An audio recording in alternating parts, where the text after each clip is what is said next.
Oh, is it time to go to work? Time to go to work. So yeah, let me sit up. Let's get up. Today we're back to talking about more Godzilla. Fucking Damn the it. tank rolls up and Godzilla takes and puts a cup over it. He's like, I'll deal with that later. So, welcome back to us talking about the King of the Monsters, where we look at the millennium era that started with Godzilla 2000, or Godzilla, and would have ended with Godzilla Final Wars. However, before we start with the films from Toho, let's recap that the last film Toho was Godzilla vs. Destroyer, and the American Godzilla film directed by Roland Emmerich. That's a lot of fish. Which I've already discussed in a previous episode, so, if you want to check that out, yeah, that's up there. It had like a huge, quite a long development. Wasn't really received well. Wasn't received well by critics and audiences. And Godzilla from that film was given the name Zilla, because to be able to distinguish itself from the king.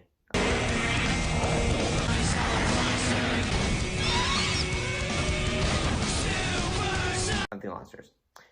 The film would get its own animated series just titled Godzilla, about the characters from the film all meeting Godzilla's son, who was given his own atomic breath and the chance to fight other monsters.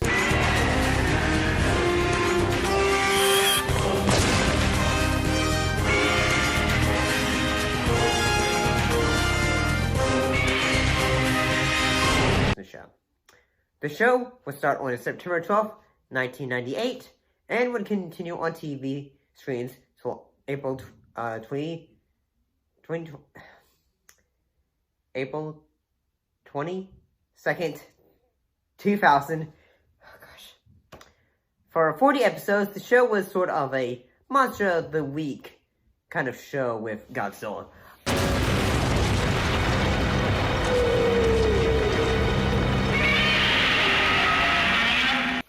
Heck, his dad would show up as that universe's Mechagodzilla in that, almost like a Frankenstein version of Godzilla, in a way. Like, having metal parts of it, like, robotic parts with, Godzilla's skin, almost.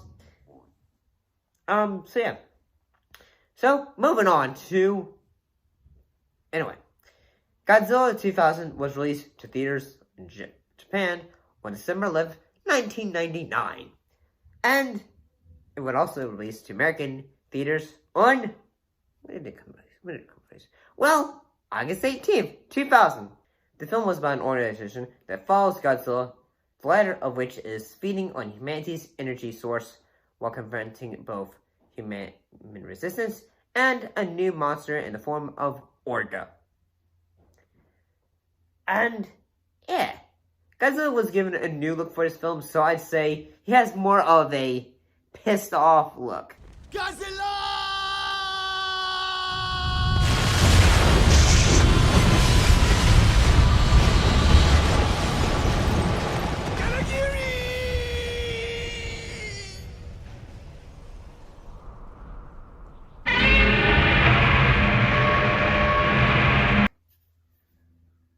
And Orga is actually pretty cool in that he can absorb Godzilla in that way.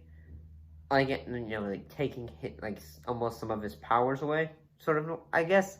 Which is a cool idea. Like, a monster absorbing another monster.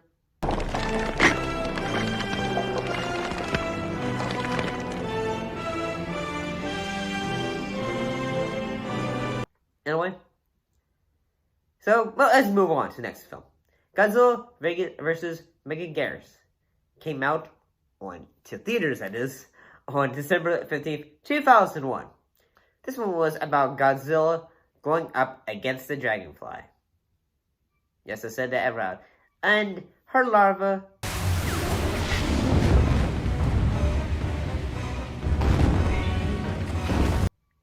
as Godzilla starts to feed off of Earth's energy. Godzilla's look has changed for this film in that he looks more animalistic with his dorsal fins being more prominent, and the effects, like for the film, are brought up. Although a suit is still used, because, you want to use a suit for Godzilla. We have a lot of fun moments from this film, like in the fact that, Godzilla does a wrestling jump move in this film.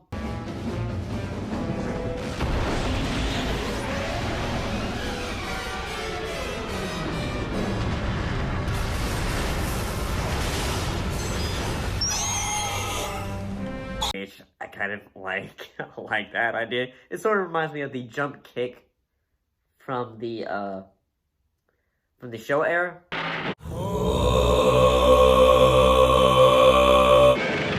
Godzilla, Mothra, and King Ghidorah, Giant Monster All-Out Attack, was released to Japanese theaters on December 15th, 2001.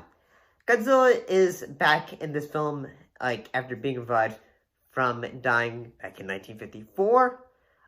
He goes up against Baragorn, Mothra, and Ghidorah. The cinematography for this film, especially for the fight sequences, is really good, especially from a distance. But it's always great to see Mothra and Ghidorah in a film.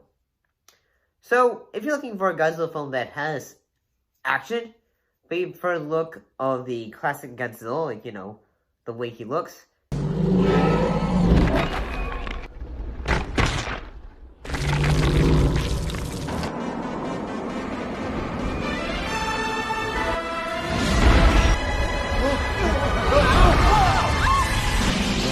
this film might be in your wheelhouse. So let's keep moving on. Godzilla against Mechagodzilla was released to theaters on December 14th, 2002. This film and Godzilla Tokyo SOS are the only films in this era that are connected. It's just a little airborne. It's still good. In the film, following the death of the 1954 Godzilla, his bones are used to recreate a new Mechagodzilla to fight kaiju. The character of Akin Ishihara, she will be a character that would appear in both this film and Tokyo SOS, who works with Mecha, or Kiru, who at times will need a pilot. The idea of using Godzilla's bones as the mainframe for a mecha is a cool idea, and he has some pretty cool upgrades, like the fact that he's able to use his sub-freezing beam on his chest, and he also goes a bit haywire in this film as well. So yeah, Godzilla is having to go on attack as well.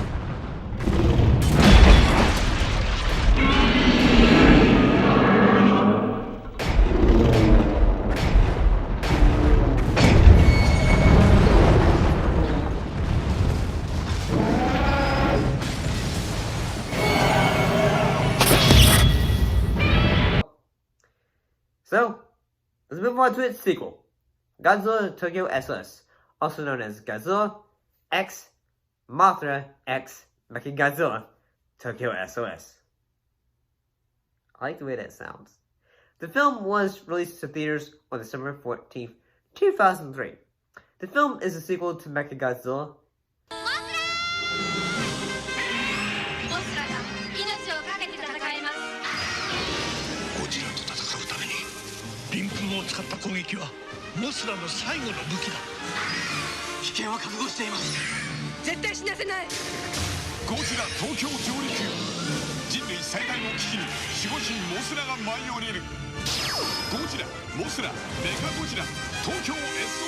It makes place immediately after Mechagodzilla, with Mothra trying to get humans to stop using Mecha or Kiru. So not only does Godzilla stop his way through Tokyo, but he gets into fights with both Mothra and Mechagodzilla. And my goodness,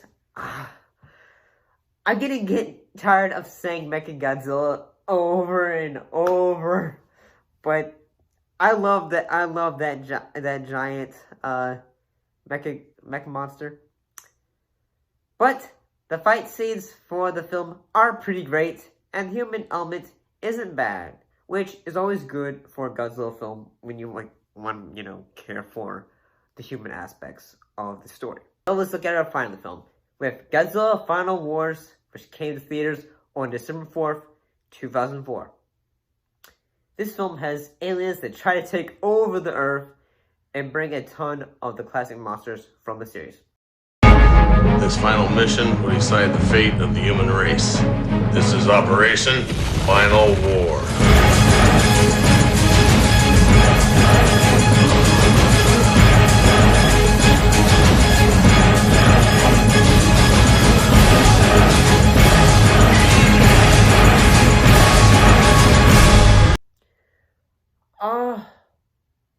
When I was in college, this is the film that most, say, ever,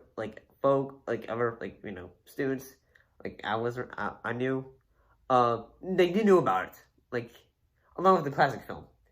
Actually, I went to an anime club on campus one day, and I had, got the original Godzilla from the library, and they thought, oh, man, it's cool, and all that.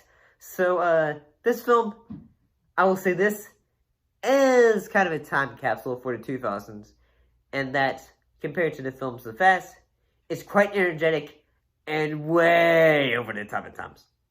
Especially, say, when we have, say, martial arts, space aliens. Heck, there's a general who takes the fight to the aliens, and my god, it's pretty badass what he does. Listen, kid. There are two things you don't know about the Earth. One is me, and the other is Godzilla.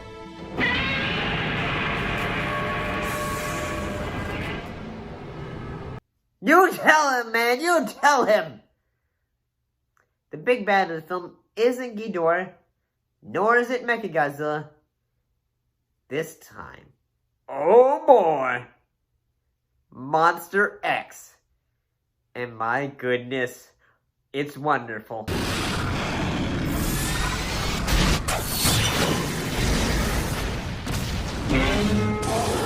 And I know you're probably thinking, Monster X, and sometimes in, say, the classic era, was also named of, a Ghidorah. We had the return of classic Godzilla Jr., before, but he does not look as, derpy, I guess. And he's kind of cute, I feel, in this film.